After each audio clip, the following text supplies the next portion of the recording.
السلام علیکم ورحمۃ اللہ تعالی وبرکاتہ۔ الحمد للہ رب العالمین والعاقبۃ للمتقین والصلاة والسلام علی سید الانبیاء والمرسلین وعلى آلہ واصحابہ اجمعین، اما بعد فاعوذ باللہ من الشیطان الرجیم، بسم اللہ الرحمن الرحیم۔ انما یرید اللہ لیذہب عنکم الرجس اہل البیت ویطہرکم تطہیرا۔ صدق اللہ مولانا العظیم وصدق رسولہ النبی الامین المتین الکریم، ونحن على ذلك لمن الشاهدين والشاكرين والذاكرين والحامدين والحمد لله رب العالمین۔ آئیے ہم اور آپ سب سے پہلے حضور سرور کائنات، فخر موجودات، باعث تخلیق کائنات، احمد مجتبی محمد مصطفیٰ صلی اللہ علیہ وسلم کی بارگاہ بے کس پناہ میں جھوم جھوم کر درود و سلام کا نذرانہ عقیدت پیش کریں اور پڑھیں، اللہم صلی علی سیدنا مولانا محمد معدن الجود والکرم وآلہ الکرام وابنہ الکریم وبارک وسلم صلاة و سلاما علیک یا رسول اللہ صلی اللہ تعالی علیہ وسلم۔ عزیزان ملت اسلامیہ، آج ہم انشاءاللہ تبارک و تعالی جگر گوشہ بطول، فرزند علی، برادر حسین، سید الامہ حضرت امام حسن مجتبی رضی اللہ تعالیٰ عنہ کی بارگاہ میں خراج عقیدت پیش کرنے کی سعادت حاصل کریں گے۔ اللہ تبارک و تعالیٰ ہماری اس محفل کو اپنی بارگاہ میں قبول فرمائے اور اس محفل کو ہمارے لیے آخرت میں ذریعہ نجات بنائے، اور جو کچھ بھی بیان ہو اس پر ہم سب کو عمل کرنے کی توفیق عطا فرمائے۔ امام حسن مجتبی رضی اللہ تعالیٰ عنہ، اللہ تبارک و تعالیٰ نے آپ کو بڑی عظمت، بڑی شان و شوکت عطا فرمائی، اور اسی سے آپ اندازہ لگا سکتے ہیں کہ آپ کے والد ماجد مولا کائنات ہیں تو آپ کی والدہ ماجدہ سیدہ کائنات ہیں۔ مولا کائنات کی بارگاہ وہ ہے کہ ہر ولی کو ولایت وہیں سے ملتی ہے، اور خاتون جنت جیسا کہ کل آپ نے سماعت کیا، یہ تمام جہانوں کی عورتوں کی سردار ہے۔ تو جب ماں باپ ایسے ہوں تو پھر بیٹا کیسا ہوگا؟ یہ امام حسن مجتبی رضی اللہ تعالیٰ عنہ، ایک مرتبہ امام حسن مجتبی رضی اللہ تعالیٰ عنہ سفر کر رہے تھے، آپ کے ساتھ حضرت عبداللہ ابن زبیر رضی اللہ تعالیٰ عنہ بھی تھے۔ اس سفر کرتے ہوئے ایک باغ کے پاس پہنچے، وہ باغ کھجوروں کا باغ تھا۔ معاملہ یہ تھا کہ اس باغ کے سارے درخت سوکھ گئے تھے، خشک ہو گئے تھے، کسی بھی درخت پر پھل نہیں لگا ہوا تھا۔ امام حسن مجتبی رضی اللہ تعالیٰ عنہ نے وہیں پر پڑاؤ کیا اسی باغ کے اندر، اور آپ کے خادم نے ایک سوکھے درخت کے نیچے آپ کا بچھونا لگا دیا، وہیں پر آپ تشریف فرما ہوئے، اور ایک دوسرے درخت کے نیچے حضرت عبداللہ ابن زبیر رضی اللہ تعالیٰ عنہ کے لیے بچھونا لگا دیا گیا، اور وہ وہاں پر تشریف فرما ہوئے۔ گفتگو شروع ہوئی تو حضرت عبداللہ ابن زبیر نے کہا کہ کیا ہی اچھا ہوتا کہ یہ جو درخت ہے یہ تر و تازہ ہوتا اور اس میں کھجوریں لگی ہوئی ہوتی تو ہم کھجوروں کو توڑتے اور اس کو کھاتے اور ہم اپنی خواہش پوری کرتے۔ امام حسن مجتبی رضی اللہ تعالیٰ عنہ نے جب یہ سنا تو ارشاد فرماتے ہیں کیا تم کھجوریں کھانا چاہتے ہو؟ پھر آہستہ سے کچھ لب کشائی کرنے لگے، کچھ فرمانے لگے، آہستہ اپنے رب کی بارگاہ میں دعا کرنے لگے۔ ابھی چند ہی لمحے گزرے تھے کہ وہ درخت جس کے نیچے امام حسن مجتبی تشریف فرما تھے وہ اچانک تر و تازہ ہو گیا اور اس میں تازہ اور پکی کھجوریں آ گئی۔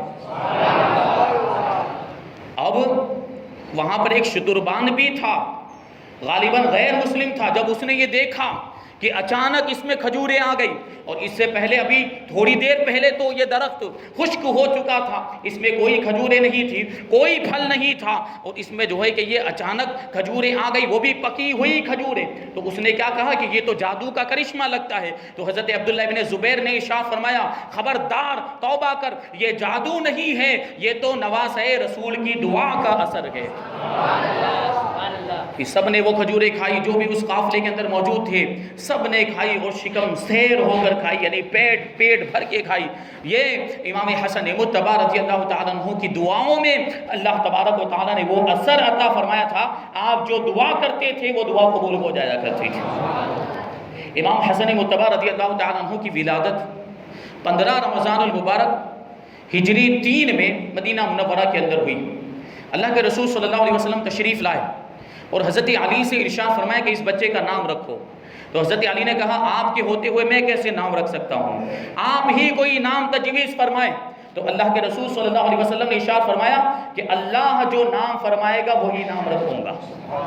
اب ایسا کہنا تھا حضور کا کہ دوسری طرف حضرت جبرائیل حاضر ہو گئے اور آنے کے بعد کہتے ہیں کہ اللہ تبارک و تعالی آپ کو اس بچے کی ولادت پہ مبارکباد پیش فرماتا ہے اور ارشاد فرماتا ہے کہ حضرت ہارون کے ایک بیٹے کا نام شبیر تھا اور دوسرے بیٹے کا نام شبر تھا، تو شبر کے نام پر اس بیٹے کا نام رکھ دیجئے۔ شبر کا معنی عربی میں حسن ہوتا ہے، چنانچہ اللہ کے رسول صلی اللہ علیہ وسلم نے حضرت علی کے اس بیٹے کا نام حضرت ہارون علیہ السلام کے بیٹے کے نام پر شبر یعنی حسن رکھ دیا۔ اور 7ویں دن اللہ کے رسول صلی اللہ علیہ وسلم نے آپ کا عقیقہ فرمایا۔ 7ویں دن عقیقہ کرنا سنت ہے، جو چھٹی مناتے ہیں یہ چھٹی کی کوئی حیثیت نہیں، 7واں دن ہوتا ہے۔ 7ویں دن عقیقہ کیا جائے۔ اللہ کے رسول صلی اللہ علیہ وسلم نے امام حسن کا عقیقہ بھی 7ویں دن کیا ہے اور امام حسین کا عقیقہ بھی 7ویں دن کیا۔ تو وہ جو دوسرے خرافات، عقیقے کا مطلب یہ ہوتا ہے کہ ایک جانور ذبح کیا جائے اور بچہ لڑکا ہے اگر تو اس کی طرف سے 2 بکرے ذبح کیے جائیں، اور لڑکی ہے تو اس کی طرف سے 1 بکرا ذبح کیا جائے یا 1 بکری ذبح کی جائے، اور اگر بڑا جانور ہے تو 2 حصے لڑکے کے ہوں اور 1 حصہ لڑکی کا ہو، اور اگر 1 حصہ بھی کر دیتے ہیں، اگر کوئی غریب ہے، اگر کوئی مفلس ہے کہ 2 حصے کا انتظام نہیں کر سکتا یا 2 بکرے کا انتظام نہیں کر سکتا، اور اگر وہ لڑکے کی جانب سے بھی اگر 1 ہی بکرا ذبح کر دیتا ہے تو وہ بھی کافی ہو جائے گا، اس سے بھی عقیقہ ہو جائے گا۔ تو 7ویں دن اللہ کے رسول صلی اللہ علیہ وسلم نے امام حسن کا عقیقہ کیا، آپ کے بال اتارے گئے اور حکم دیا کہ ان بالوں کے وزن کے برابر چاندی غریبوں میں تقسیم کر دی جائے۔ امام حسن مجتبی رضی اللہ تعالیٰ عنہ کی پیدائش سے پہلے ہی حضرت ام الفضل حضور اقدس صلی اللہ علیہ وسلم کی چچی جان حضرت عباس رضی اللہ تعالیٰ عنہ کی زوجہ، وہ اللہ کے رسول صلی اللہ علیہ وسلم کی بارگاہ میں آئی اور آنے کے بعد عرض کرتی یا رسول اللہ میں نے بڑا عجیب و غریب خواب دیکھا ہے، میں نے دیکھا کہ آپ کے جسم کا ایک حصہ الگ ہو کر میرے گھر میں آ گیا۔ تو اللہ کے رسول صلی اللہ علیہ وسلم نے ارشاد فرمایا کہ تو بہت اچھا خواب ہے، ان قریب فاطمہ کے یہاں ایک بچہ پیدا ہوگا، تم اسے دودھ پلاؤ گے۔ اور یہی ہوا، خاتون جنت کے یہاں امام حسن پیدا ہوئے اور امام حسن کو حضرت ام الفضل رضی اللہ تعالیٰ عنہ نے دودھ پلایا۔ تو آپ کی ولادت سے پہلے ہی آپ کی بشارت اور آپ کے آنے کی خوشخبری حضرت ام الفضل کو دے دی گئی تھی، یہ شان ہے۔ اور اللہ کے رسول صلی اللہ علیہ وسلم کا جب انتقال ہوا اس وقت حضرت امام حسن مجتبی رضی اللہ تعالیٰ عنہ کی عمر 7.5 سال کی تھی، 7.5 سال کے تھے امام حسن، لیکن اس کے باوجود بھی آپ نے متعدد حدیثیں روایت کی ہیں۔ اللہ کے رسول صلی اللہ علیہ وسلم کی کئی حدیثیں روایت کی۔ صاحب تنقی نے روایت کیا، صاحب تنقی بیان کرتے ہیں کہ امام حسن نے حضور کی 13 حدیثیں روایت کی۔ 7.5 سال کی عمر، ہمارے بچے جب 7.5 سال کی عمر کے ہوتے ہیں تو ان کو کوئی شعور نہیں ہوتا، یاد کرنے کی اتنی جو ہے کہ میموری وہ ہوتی ہی نہیں ہے، اتنا قوت حافظہ ہی نہیں ہوتا ہے۔ لیکن یہ امام حسن مجتبیٰ یہ کوئی معمولی بچے تو نہیں ہے، یہ دیکھیے نواسے کس کے ہیں؟ سردار کائنات کے نواسے ہیں، اور یہ بیٹے کس کے ہیں؟ مولا کائنات کے بیٹے۔ تو بچپن ہی میں 13 حدیثیں یاد کر لی تھی اور ان کو روایت بھی کیا، دوسروں تک بھی پہنچایا۔ یہ ذہانت کا عالم تھا، یہ قوت حافظہ کا عالم تھا امام حسن مجتبیٰ رضی اللہ تعالیٰ عنہ کا۔ اور حضرت علی رضی اللہ تعالیٰ عنہ ارشاد فرماتے ہیں کہ الحسن اشبہ رسول اللہ صلی اللہ علیہ وسلم بین الصدر الی الراس، کہ حسن رسول اللہ صلی اللہ علیہ وسلم کے سینے سے لے کر سر تک بہت زیادہ مشابہ ہیں۔ والحسین اشبہ النبی صلی اللہ علیہ وسلم ما کان اسفل من ذلک، اور حسین رسول اللہ صلی اللہ علیہ وسلم کے سینے سے لے کر نیچے تک پاؤں تک کا جو حصہ ہے اس سے زیادہ مشابہ ہیں، یعنی حضرت حسن حضور کے اوپر والے حصے کے مشابہ ہیں اور حضرت امام حسین نیچے والے حصے کے زیادہ مشابہ ہیں۔ اعلیٰ حضرت رضی اللہ تعالیٰ عنہ اسی کو ارشاد فرماتے ہیں کہ ایک سینے تک مشابہ تو ایک وہاں سے پاؤں تک، ایک سینے تک مشابہ تو ایک وہاں سے پاؤں تک، حسن سبتین ان کے جاموں میں ہے نیما نور کا۔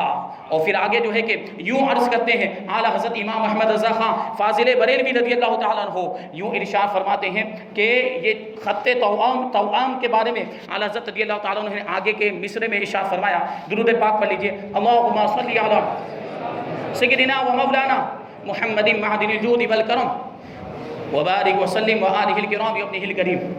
اعلیٰ حضرت رضی اللہ تعالیٰ عنہ فرماتے ہیں کہ شکل پاک ان دونوں کے ملنے سے ہوتی ہے عیاں، شکل پاک ان دونوں کے ملنے سے ہوتی ہے عیاں، خط توام ہے ان دونوں میں دو ورقہ نور کا، یعنی اس کا مطلب یہ ہوتا ہے کہ امام حسن چونکہ آدھے اوپر والے جسم کے مشابہ ہیں اور امام حسین نیچے والے جسم کے مشابہ ہیں، اور خط توام اس خط کو کہا جاتا ہے جو 2 ورقوں میں لکھا جاتا ہے، آدھا حصہ ایک ورق کے اندر ہوتا ہے، آدھا حصہ دوسرے ورق کے اندر ہوتا ہے۔ جب تک 2 ورقوں کو ملایا نہ جائے خط کا مضمون سمجھ میں نہیں آتا، معلوم نہیں ہوتا کہ خط میں کیا لکھا ہوا ہے۔ تو جس طریقے سے اس خط کو جب ملا دیا جائے تو بات پوری سمجھ میں آ جاتی ہے، اسی طریقے سے امام حسن کو اور امام حسین کو جب ملا دیا جائے تو رسول اللہ صلی اللہ علیہ وسلم کی شکل و صورت تیار ہو جاتی ہے۔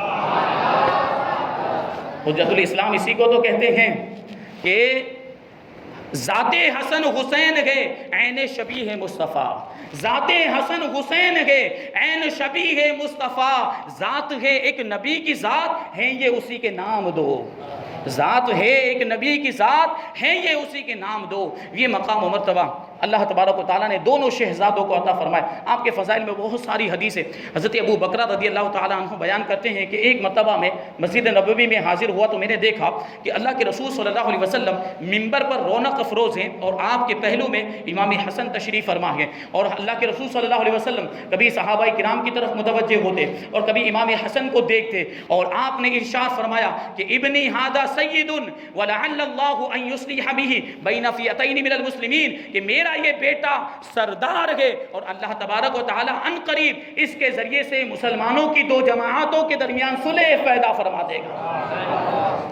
وہ 2 بڑی جماعتیں حضرت امیر معاویہ کا واقعہ، بہرحال دوسری روایت حضرت عبداللہ ابن زبیر رضی اللہ تعالیٰ عنہ سے مروی ہے، بیان کرتے ہیں کہ میں نے دیکھا کہ اللہ کے رسول صلی اللہ علیہ وسلم سجدے کی حالت میں تھے، امام حسن آئے اور اللہ کے رسول صلی اللہ علیہ وسلم کی گردن پر یا آپ کی پیٹھ پر سوار ہو گئے، تو اللہ کے رسول صلی اللہ علیہ وسلم نے سجدے کو لمبا کر دیا، آپ نے ان کو نہیں اتارا یہاں تک کہ وہ خود ہی اتر گئے۔ اور ایک مرتبہ میں نے دیکھا کہ اللہ کے رسول صلی اللہ علیہ وسلم رکوع کی حالت میں تھے، امام حسن آپ کی پیٹھ پر سوار ہو گئے تو آپ نے رکوع کو لمبا کر دیا اور آپ نے ان کو خود نہیں اتارا یہاں تک کہ وہ خود اتر گئے۔ اور ایک مرتبہ کا واقعہ بیان کرتے ہیں حضرت عبداللہ ابن زبیر کے میں نے دیکھا کہ اللہ کے رسول صلی اللہ علیہ وسلم نے رکوع کی حالت میں اپنے دونوں پاؤں کے درمیان کے فاصلے کو زیادہ کر دیا تاکہ وہاں دونوں پاؤں کے درمیان سے امام حسن نکل سکے، اور ایسا ہی ہوا۔ حضرت امام حسن مجتبیٰ جو بچپن کا عالم ہے، حضور اقدس صلی اللہ علیہ وسلم کے دونوں پاؤں کے درمیان سے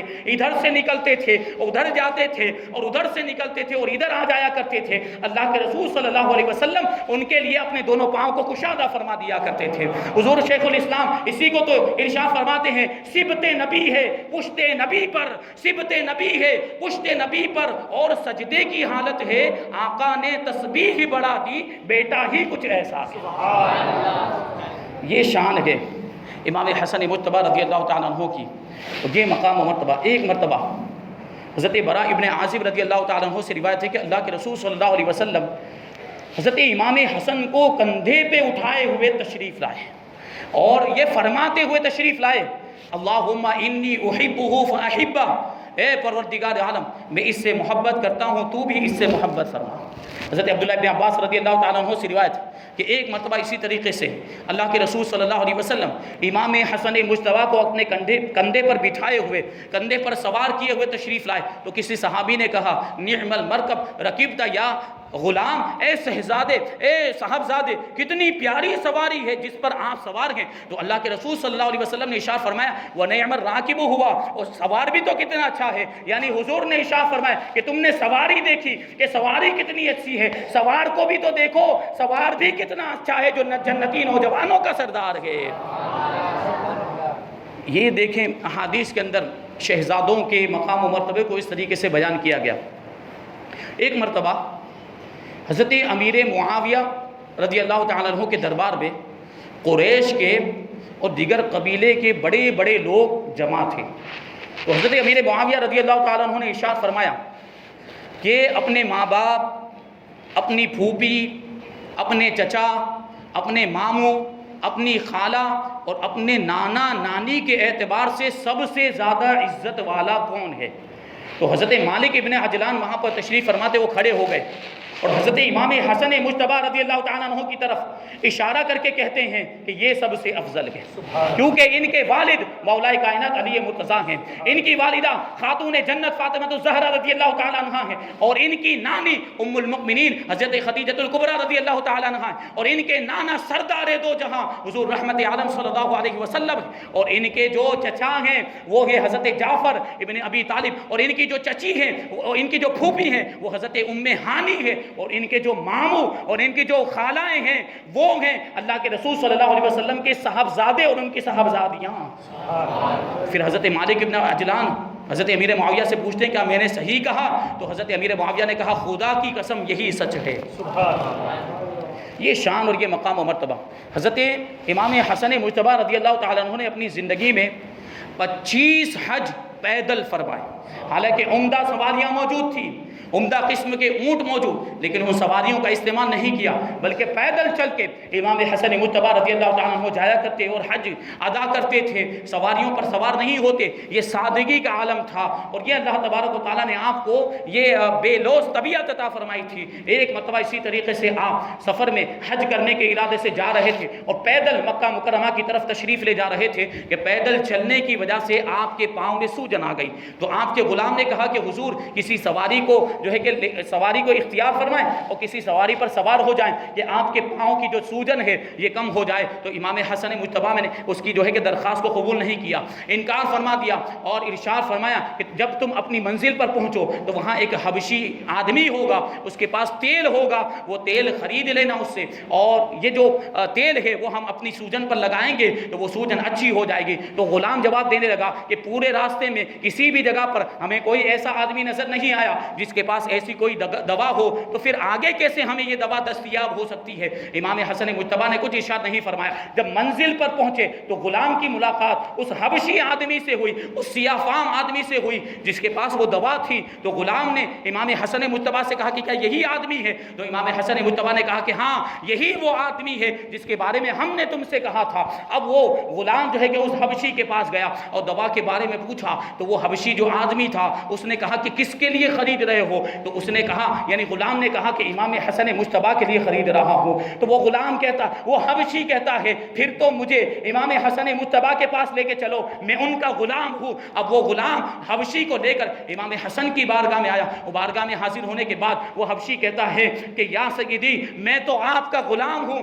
میں آپ سے یہ تیل کے پیسے کیسے لے سکتا ہوں؟ یہ مفت میں آپ کی خدمت میں پیش کرنا چاہتا ہوں۔ بس اتنی دعا آپ میرے لیے فرمائیں کہ میری جو بیوی ہے وہ درد ذہن میں مبتلا ہے، بچہ پیدا ہونے والا ہے، آپ دعا فرمائیں کہ عافیت کے ساتھ اللہ تبارک و تعالیٰ اولاد عطا فرما دے۔ امام حسن مجتبیٰ نے ارشاد فرمایا جاؤ اپنے گھر جاؤ، تمہاری جیسی خواہش ہے اس کے مطابق اللہ تبارک و تعالیٰ تم کو اولاد عطا فرمائے گا، وہ بچہ ہوگا جو ہمارا پیروکار ہوگا۔ اب وہ جب گھر پہنچا ہے تو بالکل وہی کیفیت پائی جیسی حضرت امام حسن مجتبیٰ نے فرمایا، یعنی لڑکا پیدا ہوا۔ امام حسن مجتبیٰ رضی اللہ تعالیٰ عنہ نے پہلے ہی اس کے بارے میں بتا دیا تھا، یہ شان ہے۔ اور یہ آپ دیکھیں مقام و مرتبہ امام حسن مجتبیٰ رضی اللہ تعالیٰ عنہ کی سخاوت بہت مشہور ہے، یہاں تک بیان کیا گیا کہ آپ ایک ایک آدمی کو 1 لاکھ درہم دے دیا کرتے تھے۔ آپ نے بیان کرنے والے بیان کرتے ہیں کہ 3 مرتبہ اپنا آدھا مال اور 2 مرتبہ اپنا پورا مال اللہ کی راہ میں خرچ کر دیا۔ ایک مرتبہ ایک سائل آیا مانگنے والا، اور تحریری طور پر اس نے درخواست پیش کی، یعنی اپنی حاجت اور اپنی ضرورت ایک کاغذ کے اندر لکھ کر لایا تھا۔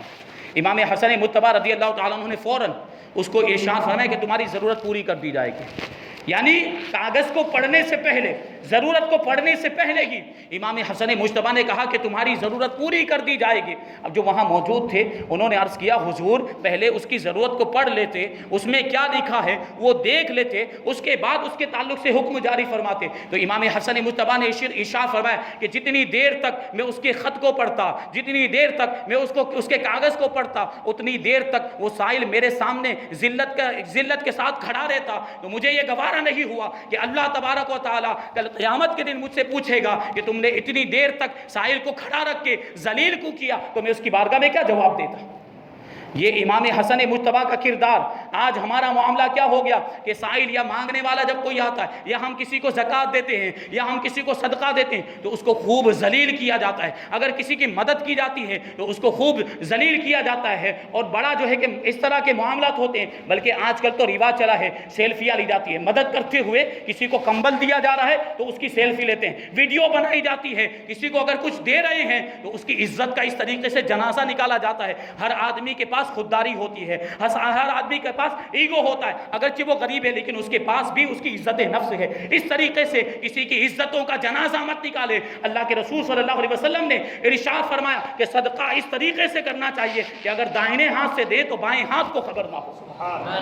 پورے شہر میں چرچا کیا جاتا ہے، فیس بک پر ڈالتے ہیں، واٹس ایپ پر ڈالتے ہیں، اور سوشل میڈیا پر خوب پھیلاتے ہیں اس طریقے سے ہم نے فلاں آدمی کی مدد کی، ہم نے فلاں غریب کی مدد کی۔ ارے تم نے مدد کر کے اپنے سارے ثواب کو تو ضائع کر دیا، سوشل میڈیا پر ڈال کر یہ دکھاوا کر دیا، اور ریاکاری کی وجہ سے، دکھاوے کی وجہ سے جو بھی نیک اعمال ہوتے ہیں ان کا ثواب برباد ہو جایا کرتا ہے۔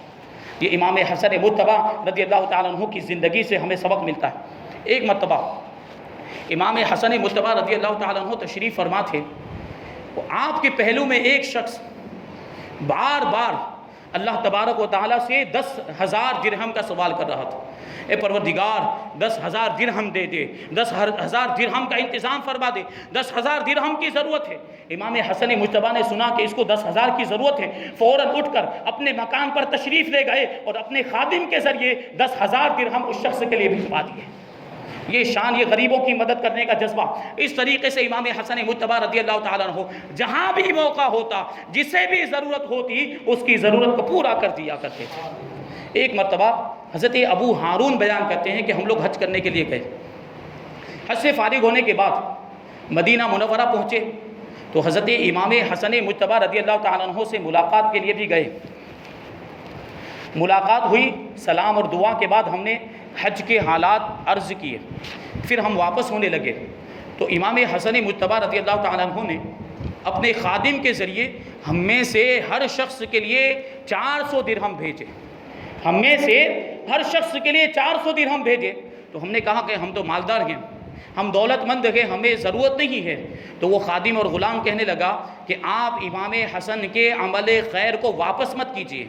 تو پھر حضرت ابو ہارون کہتے ہیں ہم امام حسن کی بارگاہ میں گئے اور ہم نے جانے کے بعد عرض کیا کہ حضور آپ نے ہمارے لیے یہ 400 درہم بھیجے گئے، ہمیں اس کی ضرورت نہیں، ہم تو مالدار ہیں، ہم دولت مند ہیں، ہمارے پاس خود ہی بہت سارے دراہیم اور دینار موجود ہیں، ہمیں ان درہموں کی ضرورت نہیں۔ تو امام حسن مجتبی رضی اللہ تعالیٰ عنہ نے ارشاد فرمایا کہ تم میرے عمل خیر کو واپس مت کرو، میں نے جو تمہاری مدد کی ہے تو میری ایسی حالت ہے اللہ نے مجھے عطا کیا، اگر میری یہ حالت نہیں ہوتی جو اس وقت ہے تو تمہارا یہ واپس کر دینا تمہارے لیے آسان ہوتا۔ میں تو تمہیں زاد راہ کے طور پر دے رہا ہوں، سفر کے سامان کے طور پر دے رہا ہوں کہ سفر میں تمہیں یہ کام آ جائے گا۔ اور یہ عرفہ کا دن ہے، عرفہ کے دن اللہ تبارک و تعالی اپنے بندوں کے تعلق سے اپنے فرشتوں کے درمیان فخر کا اظہار کرتے ہوئے ارشاد فرماتا ہے کہ یہ میرے بندے پراگندہ حال، پریشانی کے حالت میں میری بارگاہ میں حاضر ہو کر اور میری بارگاہ میں میری رحمت کے سوالی بن کر حاضر ہوئے۔ اے فرشتوں، میں تم کو گواہ بناتا ہوں کہ جو بھی ان پر احسان کرے گا میں نے اس کے گناہوں کو بخش دیا۔ تو اسی وجہ سے میں حاجیوں کی مدد کرتا ہوں، اسی وجہ سے حاجیوں کو کچھ نہ کچھ دے دیا کرتا ہوں۔ یہ امام حسن مجتبی کے عمل کا جذبہ تھا، یہ شان اور یہ مقام و مرتبہ اللہ تبارک و تعالیٰ نے آپ کو عطا فرمائے۔ کیسی سخاوت، واقعات بہت سارے۔ ایک مرتبہ امام حسن، امام حسین رضی اللہ تعالیٰ عنہما اور حضرت عبداللہ ابن جعفر جو آپ کے چچیرے بھائی، یہ تینوں حضرات حج کے لیے تشریف لے گئے۔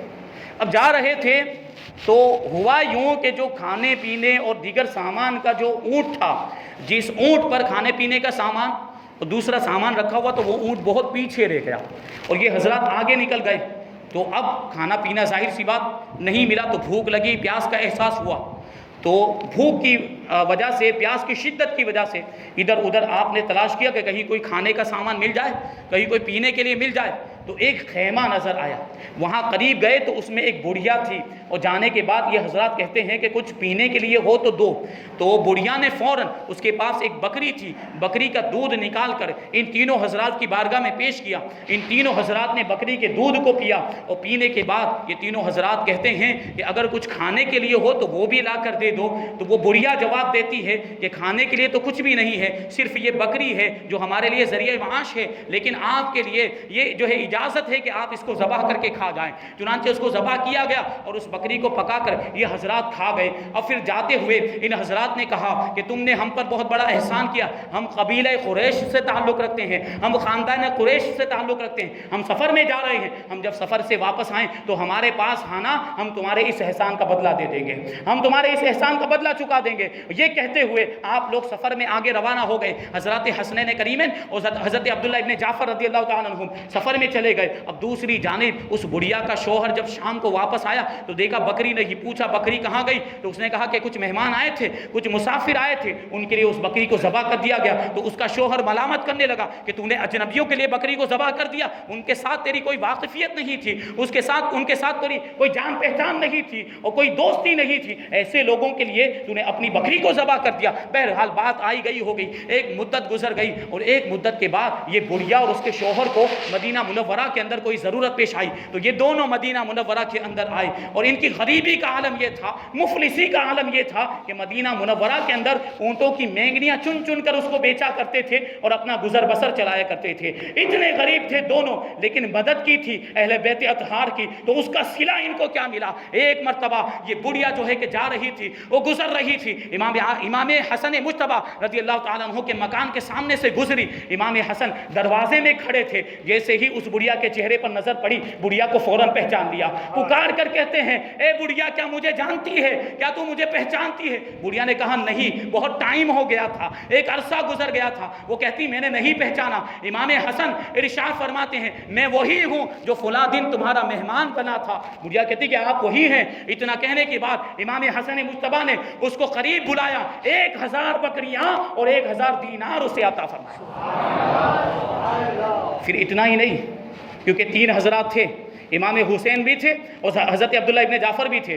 امام حسن مجتبی نے جو ہے کہ 1000 بکریاں اور 1000 دینار تو دے دیے، پھر اپنے غلام کے ساتھ اس بڑھیا کو بھیجا، جاؤ امام حسین کے پاس اس کو لے کر جاؤ۔ اب وہ بڑھیا کو لے کر غلام امام حسین کے پاس پہنچا، بڑھیا کو امام حسین نے بھی پہچان لیا، اور امام حسین بڑھیا سے پوچھتے ہیں میرے بھائی صاحب نے تم کو کیا دیا ہے؟ بڑھیا نے کہا 1000 بکریاں اور 1000 دینار دیے ہیں۔ امام حسین نے بھی 1000 بکریاں اور 1000 دینار اپنی طرف سے عطا فرمایا۔ اور پھر امام حسین نے پھر اپنے غلام کے ساتھ اس کو بھیجا، جاؤ اس بڑھیا کو عبداللہ ابن جعفر کے پاس لے کر جاؤ۔ اب وہ بڑھیا حضرت عبداللہ ابن جعفر کے یہاں پہنچی۔ حضرت عبداللہ ابن جعفر نے پوچھا کہ حضرات حسنین کریمین نے تم کو کیا دیا آگے؟ تو بڑھیا نے جواب دیا دونوں نے ملا کر 2000 بکریاں اور 2000 دینار دیے ہیں۔ تو حضرت عبداللہ ابن جعفر نے اپنی طرف سے 2000 بکریاں اور 2000 دینار عطا فرمائے اور 4000 بکریاں 4000 دینار لے کر وہ بڑھیا اپنے شوہر کے پاس واپس پہنچی۔ اب اس شوہر کو سمجھ میں آیا ہوگا کہ میں ملامت کر رہا تھا کہ کن لوگوں کے لیے تو نے بکریاں ذبح کر دی۔ اسے معلوم نہیں تھا یہ اہل بیت کے تاجدار ہیں، یہ اہل بیت کے سردار ہیں، سخاوت ان کی رگوں کے اندر بس چکی ہے۔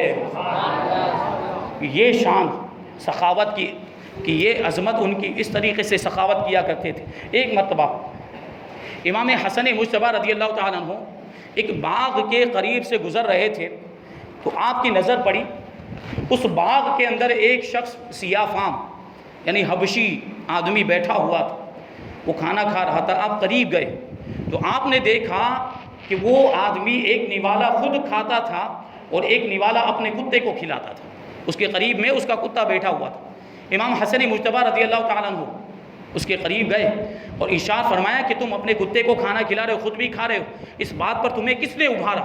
تو وہ کہنے لگا کہ مجھے اس بات سے حیا آتی ہے، مجھے اس بات سے شرم آتی کہ میں خود تو کھانا کھا لوں اور اپنے کتے کو بھوکا رکھوں۔ امام حسن مجتبی رضی اللہ تعالیٰ عنہ کو اس کی یہ بات بہت پسند آئی۔ ارشاد فرمایا جب تک میں واپس نہیں آ جاتا یہیں پر ٹھہرے رہنا۔ امام حسن مجتبی اس کے مالک کے پاس گئے، وہ غلام تھا، آپ اس کے مالک کے پاس گئے، وہ غلام کو بھی خرید لیا اور اس پورے باغ کو بھی خرید لیا۔ واپس آنے کے بعد آپ نے اس غلام کو بھی آزاد کر دیا اور وہ باغ بھی اس کو تحفے میں عطا فرمایا۔ لیکن وہ غلام بھی بڑا نیک تھا، اسے بھی اللہ کی راہ میں خرچ کرنے کا سلیقہ اور طریقہ معلوم تھا۔ وہ پھر امام حسن مجتبی کی بارگاہ میں عرض کرتا یا مولایا وہبت الحائط للذی وہبتنی لہ، اے میرے آقا میں نے یہ باغ اسی کے لیے اللہ کی راہ میں دیا جس کے لیے آپ نے مجھے دیا تھا۔ یہ شان اور اس طریقے سے امام حسن مجتبی رضی اللہ تعالیٰ عنہ یہ سخاوت کیا کرتے تھے، اس سخاوت کے بے شمار واقعات۔ اور امام حسن مجتبی رضی اللہ تعالیٰ عنہ کی بڑی جو ہے کہ سخاوت بڑی مشہور تھی۔ اللہ تبارک و تعالیٰ نے ایسا مقام و مرتبہ آپ کو عطا فرمایا تھا۔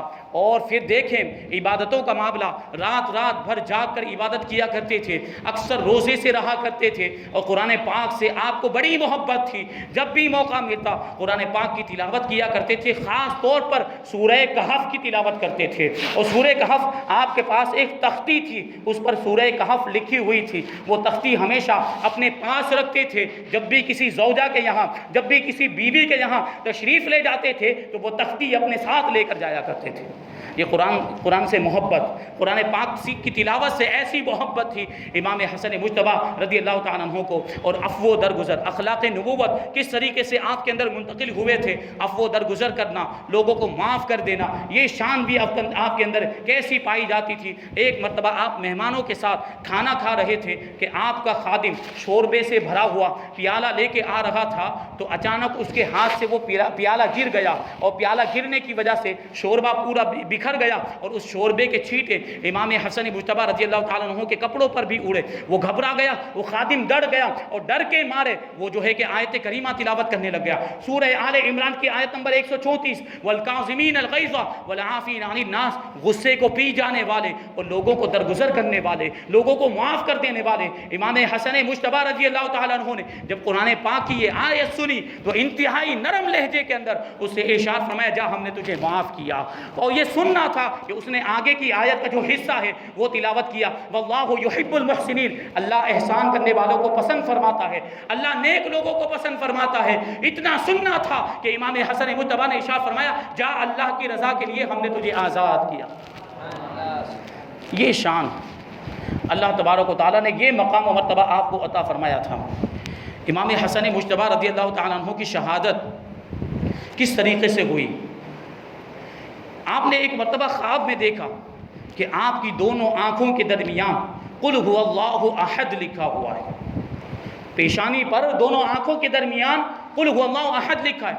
آپ نے دوسرے دن اٹھنے کے بعد اپنے گھر والوں کو یہ خواب بیان کیا تو آپ کے اہل بیت بہت زیادہ خوش ہو گئے، لیکن جب یہ خواب مشہور تابعی بزرگ حضرت سعید ابن مسیب رضی اللہ تعالیٰ عنہ کو بیان کیا گیا، ان کے سامنے بیان کیا گیا، تو انہوں نے ارشاد فرمایا کہ اگر حضرت کا یہ خواب سچا ہے تو پھر ان کی عمر کے بہت ہی کم دن رہ گئے ہیں، چند ہی دن ان کے کم رہ گئے۔ چنانچہ ایسا ہی ہوا، تو اس خواب کے چند دن کے بعد امام حسن مجتبی رضی اللہ تعالیٰ عنہ کی شہادت ہو گئی، زہر دے کر آپ کو شہید کیا گیا۔ پہلی مرتبہ آپ کو جب زہر دیا گیا تو شہد میں ملا کر دیا گیا، جس کی وجہ سے آپ کے پیٹ میں بہت سخت درد ہونے لگا، شدید درد ہونے لگا، جس کی وجہ سے آپ بے چین اور بے قرار ہو گئے۔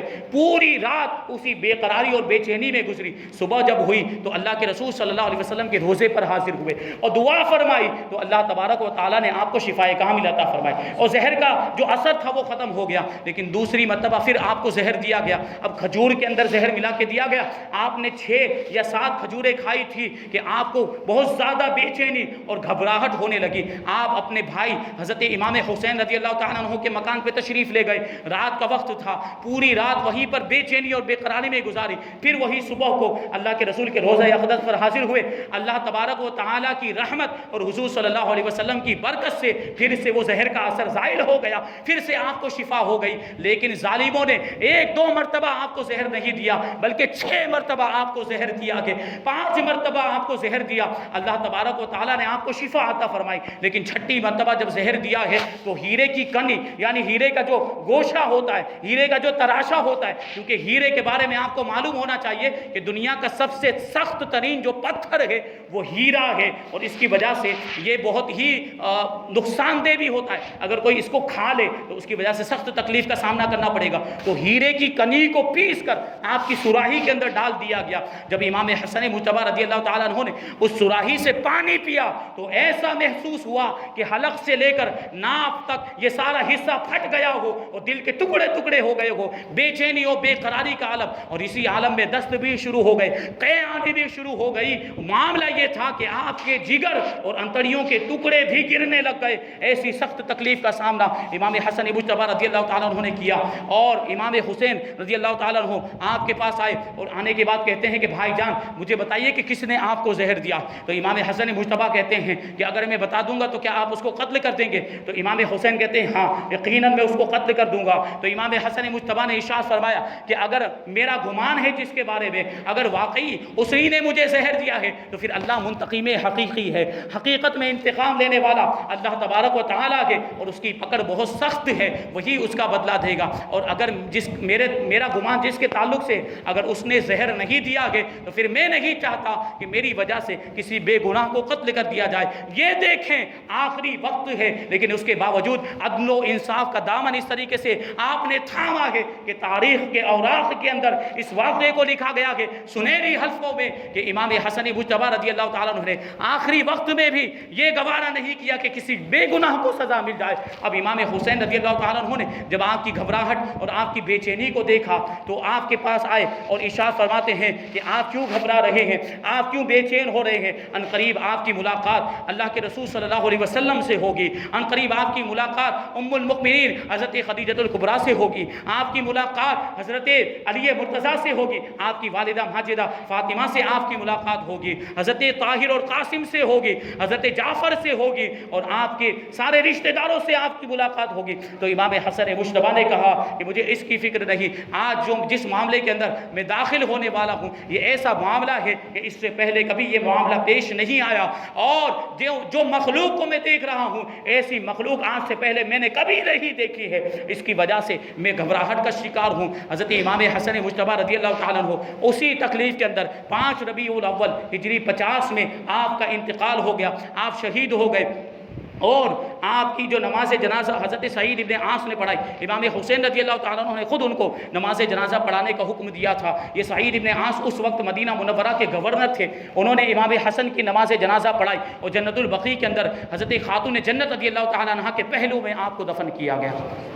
حضرت ثعلبہ ابن ابو مالک بیان کرتے ہیں کہ میں امام حسن رضی اللہ تعالیٰ عنہ کے جنازے میں شریک ہوا، اتنی بھیڑ تھی، اتنی زیادہ تعداد میں لوگ موجود تھے کہ جنت البقیع میں جب آپ کو دفن کیا جا رہا تھا وہ اتنی بھیڑ تھی کہ اگر کوئی سوئی بھی اوپر سے گرائی جاتی تو وہ زمین پر نہ پہنچتی بلکہ کسی نہ کسی کے سر پہ گرتی۔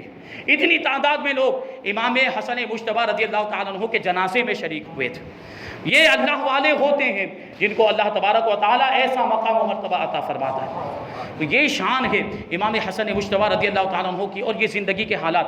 امام حسن مجتبی رضی اللہ تعالیٰ عنہ کی خلافت یہ خلافت راشدہ ہے۔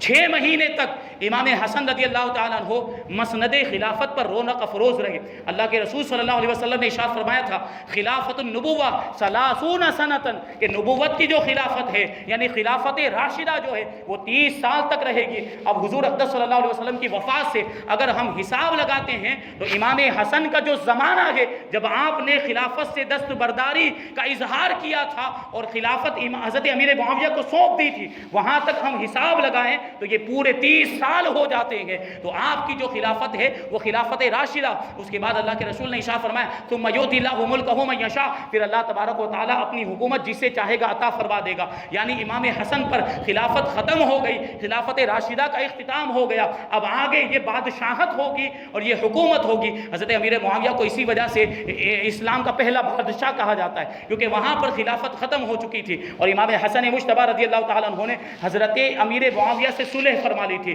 جبکہ مولا کائنات علی مرتضیٰ رضی اللہ تعالیٰ عنہ کی شہادت ہوئی، اس وقت 40,000 کوفے والوں نے آپ کے ہاتھ پر بیعت کی تھی، لیکن امام حسن رضی اللہ تعالیٰ عنہ نے جب حضرت امیر معاویہ ملک شام سے کوفہ تشریف لائے تو اس وقت امام حسن رضی اللہ تعالیٰ عنہ نے چند شرطوں کے ساتھ حکومت آپ کو سونپ دی تھی۔ پہلی شرط یہ تھی کہ جب تک حضرت امیر معاویہ باحیات ہیں وہ خلیفہ ہوں گے، لیکن ان کے انتقال کے بعد حضرت امام حسن خلیفہ ہوں گے۔ دوسری شرط یہ تھی کہ حجاز کے لوگ مکہ مکرمہ مدینہ منورہ اور عراق وغیرہ کے لوگوں کو حضرت علی کے زمانے کے تعلق سے ان کا مواخذہ نہیں ہونا چاہیے، ان کو کوئی تکلیف نہیں پہنچائی جائے۔ اور تیسری شرط یہ تھی کہ امام حسن مجتبی رضی اللہ تعالیٰ عنہ پر جتنا بھی قرض ہے وہ حضرت امیر معاویہ ادا کریں گے۔ ان سارے شرائط کے ساتھ امام حسن رضی اللہ تعالیٰ عنہ خلافت سے دستبردار ہو گئے اور اللہ کے رسول صلی اللہ علیہ وسلم کا معجزہ ظاہر ہو گیا۔ جو اللہ کے رسول نے ارشاد فرمایا تھا میرا یہ بیٹا سردار ہے، اللہ تبارک و تعالیٰ اس کے ذریعے سے مسلمانوں کی 2 بڑی جماعتوں کے اندر صلح فرما دے گا۔ یہ صلح اس طریقے سے ہوئی، اور حضرت امام حسن مجتبی رضی اللہ تعالیٰ عنہ نے حضرت امیر معاویہ سے صلح کر کے یہ ارشاد فرمایا، یہ جو ہے کہ یہ واضح کر دیا کہ حضرت امیر معاویہ رضی اللہ تعالیٰ عنہ کا بھی ایک مقام و مرتبہ۔ یہ الگ بات ہے کہ حضرت علی کے ساتھ جو ان کا معاملہ ہوا تھا اس میں حق پر مولا کائنات ہی تھے اور وہی خلیفہ بننے کے حقدار تھے۔ اعلیٰ حضرت رضی اللہ تعالیٰ عنہ نے 4 لائن کے اندر 4 سطروں کے اندر اہل سنت و جماعت کے موقف کو واضح کر دیا ہے۔ فرق مراتب بے شمار، حق بدست حیدر کرار، تان ان پر بھی کار فجار، معاویہ بھی ہمارے سردار، تان ان پر بھی کار فجار۔ کہ فرق مراتب بے شمار ہے، بہت ساری ایسی فضیلتیں ہیں جن میں حضرت علی رضی اللہ تعالیٰ عنہ کو خصوصیت حاصل ہے، جن میں حضرت امیر معاویہ کی برابری نہیں ہو سکتی، لیکن وہ بھی صحابی ہیں، یہ بھی صحابی ہیں، ان کی شان میں بھی گستاخی کرنا جائز نہیں ہے اور ان کی شان میں بھی گستاخی کرنا جائز نہیں ہے، کیونکہ سارے صحابہ سے اللہ تبارک و تعالیٰ نے جنت کا وعدہ فرمایا ہے۔ وَكُلًّا وَعَدَ اللَّهُ الْحُسْنَى، فتح مکہ سے پہلے ایمان لانے والے لوگ اور فتح مکہ کے بعد ایمان لانے والے لوگ سب سے اللہ تبارک و تعالیٰ نے جنت کا وعدہ فرمایا۔ تو کسی بھی صحابی کی شان میں گستاخی نہیں کرنی چاہیے، کیونکہ اگر کوئی صحابی کی شان میں گستاخی کرتا ہے تو وہ اپنی آخرت کو برباد کرتا ہے۔ اہل سنت و جماعت کا مذہب یہ ہے کہ مشاجرات صحابہ کرام کے درمیان جو بھی معاملات ہوئے اس میں سکوت اختیار کیا جائے، اس میں خاموشی اختیار کی جائے۔ ہماری کوئی حیثیت نہیں، ہماری کوئی اوقات نہیں ہے کہ ایسی عظیم شخصیتوں کے بارے میں ہم زبان کھولیں۔ آج ہم دنیا کے اندر دیکھیں، معمولی معاملات کے اندر اگر ماں باپ کا جھگڑا ہو جائے تو اولاد کو بولنے کا حق نہیں ہوتا، اولاد کو خاموش کر دیا جاتا ہے۔ اگر ماں باپ کا جھگڑا ہو رہا اور باپ اپنی جو ہے کہ بیوی کو اگر جو ہے کہ تھپڑ مار دے تو بیٹے کو یہ اختیار نہیں ہوتا کہ اس کے بدلے میں اپنے باپ کو تھپڑ مار دے۔ اگر وہ تھپڑ مارے گا تو اسے بد اخلاق اور بدتمیز سمجھا جائے گا اور اسے ملامت کی جائے گی۔ بالکل اسی طریقے سے بلکہ بلا تمثیل، کیونکہ صحابہ کرام کے مراتب تو دیکھیں، اللہ تبارک و تعالیٰ نے کیسا مرتبہ عطا فرمایا، ایک جو خصوصیت ان کو عطا فرمائی ہے اس خصوصیت میں کوئی بھی ان کا مقابلہ کر ہی نہیں سکتا ہے، اور وہ خصوصیت ہے اللہ کے رسول صلی اللہ علیہ وسلم کا دیدار۔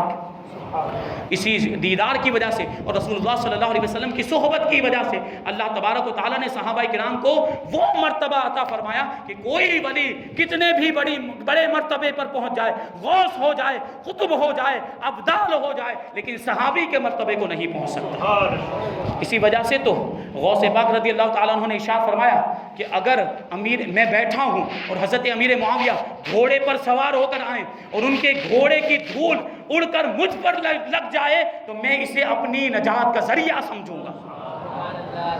یہ حضرت امیر معاویہ کا مقام۔ حضرت امیر معاویہ کی بھی رشتہ داری حضور صلی اللہ علیہ وسلم سے، حضور صلی اللہ علیہ وسلم کے صالح ہوتے ہیں کہ آپ کی بہن حضرت ام حبیبہ رضی اللہ تعالیٰ عنہ کا نکاح حضور صلی اللہ علیہ وسلم سے ہوا تھا۔ آپ کے والد ماجد حضرت ابو سفیان حضور کے سسر ہوتے ہیں، اور پھر حضرت امیر معاویہ رضی اللہ تعالیٰ عنہ کو اللہ کے رسول صلی اللہ علیہ وسلم نے اپنا کاتب وحی بنایا تھا۔ جو قرآن کی آیتیں نازل ہوتی تھی، جو قرآن کی آیتیں لکھنے کے لیے حضرت امیر معاویہ کو مقرر فرمایا تھا۔ تو یہ نہیں، یہ صحابیت کے مرتبے ہوتے ہیں، یہ آزمائش والی چیزیں ہوتی ہیں۔ لوگ ان کے ذریعے سے اب بھولے بھالے مسلمانوں کو گمراہ کرنے کی کوشش کرتے ہیں۔ 1400 سال سے ہمارے علماء کا یہ مذہب ہے کہ خاموشی اختیار کی جائے، کچھ نہ بولا جائے، تو آج یہ بول بول کر اپنی آخرت کو برباد کر رہے ہیں۔ اللہ تبارک و تعالیٰ ان کو صحیح سمجھ عطا فرمائے۔ یہ صحابہ کرام کے مرتبے کا بھی لحاظ کریں، اہل بیت کے مرتبے کا بھی لحاظ کرتے ہیں، کیونکہ اہل سنت و جماعت کا موقف اور مذہب یہ ہے کہ اہل بیت سے بھی محبت کرتے ہیں اور صحابہ سے بھی محبت کرتے ہیں۔ اہل بیت پر بھی ہماری جانیں قربان ہیں اور صحابہ پر بھی ہماری جانیں قربان ہیں۔ بس یہی مذہب ہے جو صحیح مذہب ہے، اور یہی مذہب نجات کا ذریعہ بھی ہے۔ اسی پر اگر ہم قائم رہے تو آخرت میں ہمیں کامیابی ملے گی۔ اللہ تبارک و تعالی ہمیں اہل سنت و جماعت کے مذہب کو قائم و دائم رکھے اور اسی پر ہم سب کا خاتمہ فرمائے، صحابہ کا بھی ادب کرنے کی توفیق عطا فرمائے اور اہل بیت کرام کا بھی ادب کرنے کی توفیق عطا فرمائے۔ وما علینا الا البلاغ۔ السلام علیکم۔